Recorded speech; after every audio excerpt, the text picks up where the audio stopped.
PSG Fan TV, bonjour à tous. C'est avec un immense plaisir qu'on reçoit Michael Ciani, donc international français. Il a joué dans les plus grands championnats européens. Je pense à la Ligue 1, je pense au Calcio. C'est un titi parisien. Il est également donc originaire de Paris et a grandi à Colombes, si je ne me trompe pas, ville des Hauts-de-Seine. Exactement. Michael Ciani, comment vas-tu? Je vais parfaitement bien. Content d'être sur Paris. Donc on va parler de ton actualité. Donc tu es en transition entre le LA Galaxy, c'est un peu comme ça qu'on l'appelle outre-Atlantique. Donc le club le plus titré donc, de la MLS, la Major League Soccer. Donc quelle est ton actualité par rapport à ce club? Et je sais que tu avais prévu de prolonger avec eux, ça s'est pas fait. Ouais, il y avait une option, possible en fin de saison. Les conditions ne m'ont pas forcément plu. J'ai passé malgré tout 1 an et demi dans une bonne équipe. On a fait un championnat, on a fait une saison. Comment dirais-je, valide, on aurait pu mieux faire, mais voilà, j'ai passé, ça a été une bonne expérience pour moi. J'ai pas reprolongé avec eux. Maintenant, je tourne la page, on va passer à autre chose. Est-ce que tu vas rester dans ce championnat, dans ce pays? Parce que ça reprend, la compétition reprend le mois prochain, là en mars. Même pas, dans 10 jours, là, dans 10 jours, il y a la reprise du championnat. Pourquoi pas reprendre dans un club américain. C'est une ligue qui commence à évoluer, à augmenter de niveau chaque année, je pense. Donc pourquoi pas retrouver un club. Après voilà, ça dépendra des propositions, ça dépendra des challenges proposés, on verra. D'accord.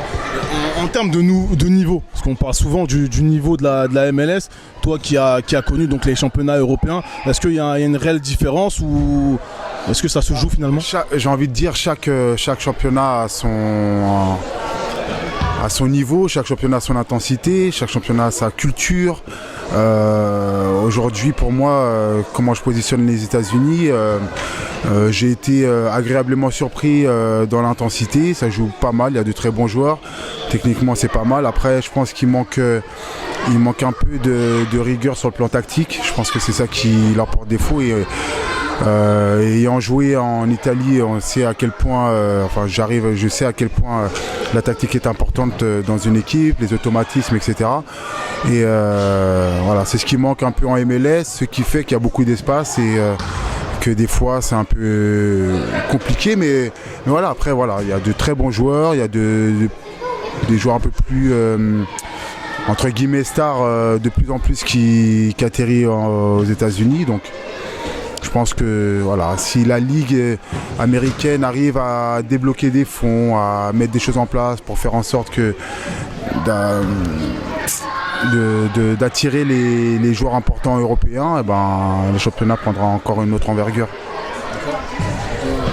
Merci à toi. On va parler maintenant des championnats qui ont le plus marqué ta carrière. Je vais commencer par la Ligue 1, ton passage à Bordeaux, qui est peut-être le pic de ta carrière jusqu'à présent. Quel est ton regard sur cela? Avant tout, j'ai envie de dire que c'est vrai que Bordeaux, où j'étais en lumière, mais avant Bordeaux, il a fallu passer par Lorient, avec un Christian Gourcuff avec lequel j'ai beaucoup évolué. Sylvain Ripoll qui était adjoint, que je rejoins d'ailleurs à Lorient il y a 2 ans, avec lequel j'ai beaucoup évolué aussi.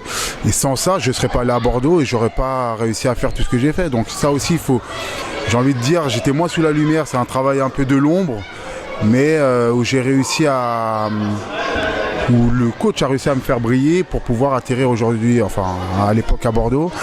Et c'est sûr qu'à Bordeaux, il y a eu 3 très belles années. La première année où j'étais vraiment au top de ma carrière internationale, en étant encore qualifié dans toutes les compétitions. Je marquais beaucoup de buts, donc non, c'était très bien. Tu as raison de souligner ça parce que tu as un parcours assez atypique. Donc tu n'es pas passé par un centre de formation traditionnel, tu es passé par la Belgique à Charleroi. Peux-tu nous parler de cela aussi? Ouais, c'est Je pense que chaque joueur a sa chance, chaque joueur a une opportunité. Chaque joueur a un chemin bien défini sur lequel il doit se concentrer pour atteindre des objectifs. Et voilà, moi je suis pas passé par des centres de formation, je me suis battu avec mes moyens. Je pense que voilà, en région parisienne, on sait, il y a des joueurs qui sont dotés de capacités où ils peuvent s'imposer. J'étais peut-être pas meilleur que les autres, j'étais sérieux, j'avais un mental assez costaud pour pouvoir m'accrocher sur les différents obstacles et je me suis accroché. J'ai su saisir la chance que j'avais eue. Et voilà, à 18 ans, je suis parti en Belgique et ainsi de suite. Après, voilà, ça n'a jamais été facile. J'ai beaucoup travaillé. Justement, on me reprochait d'avoir des lacunes par rapport au fait que j'ai pas fait de centre de formation, mais j'ai su travailler et aujourd'hui, je suis content de mon parcours. Ça fait plaisir, tu es un exemple de combativité. À Colombes, c'est sûr, tu fais partie des quelques fiertés, en tout cas sportives. Et donc, les jeunes, notez bien qu'il n'y a pas de parcours signé à l'avance. Donc, battez-vous et peu importe par où vous allez passer, il y a toujours moyen d'y arriver. C'est ça. Et je vais forcément te parler, vu que tu es un Parisien pur, je vais forcément te parler du Paris Saint-Germain. Actuellement, les choses se passent bien, notamment en Ligue des Champions. Donc on vient de remporter ce match face à Manchester United à Old Trafford. Quel est ton regard sur cette équipe et sur ce nouvel entraîneur qui est Thomas Tuchel notamment? J'aime beaucoup ce coach. J'ai l'impression qu'il remet en question tous les joueurs et qui fait en sorte que tous les joueurs se donnent sur le terrain parce que rien n'est gagné. Après, c'est vrai que pendant des années, malgré les joueurs qui sont passés par Paris, on attendait de grands résultats du club en Champions League. On a souvent été déçus jusqu'en quart de finale, 8e quart de finale. Encore une fois, on les voit encore bien. On verra jusqu'où ils iront. Mais en tout cas, ils nous ont rassurés face à Manchester. On pensait tous que ça allait être un match très difficile. Rien n'est facile, mais ils ont su s'imposer à l'extérieur. Sans Neymar en plus. Donc, non, c'est un très bon résultat. On attend le match retour en espérant qu'ils le prennent aussi sérieusement et pour qu'ils puissent aller plus loin aussi encore. Tu penses que cette année, il y a moyen de la décrocher, cette coupe aux grandes oreilles? Comme chaque année quand on voit l'équipe du PSG, sauf que voilà, je pense que c'est un marathon la Champions League et ça dépend aussi beaucoup de l'équipe contre qui on tombe.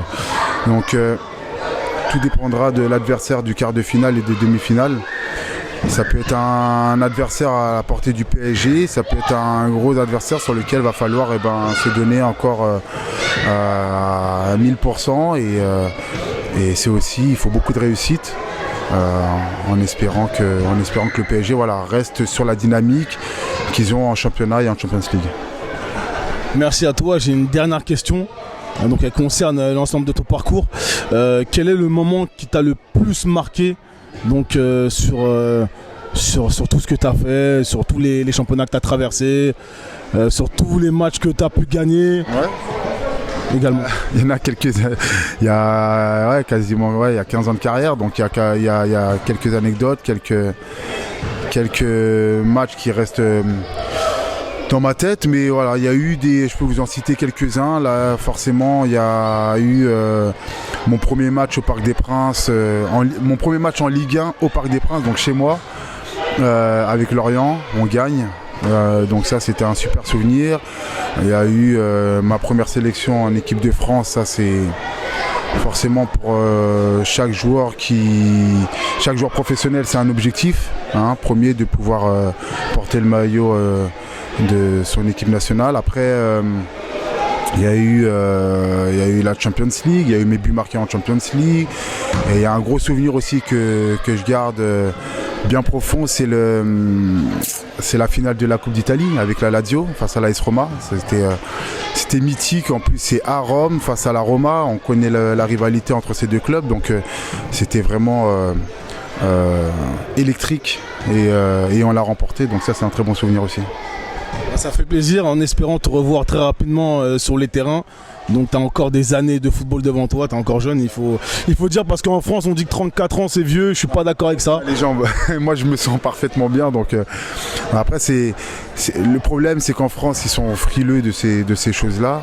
Quand un joueur commence à dépasser la trentaine, il n'arrive plus à jouer, mais justement c'est là où le joueur se connaît le mieux. Il a acquis beaucoup d'expérience et c'est là qu'il peut montrer que justement il peut être utile à un effectif. Donc je suis totalement dans cette tranche d'âge-là et je me sens bien, donc voilà. Merci à toi Mickaël Siani, à bientôt.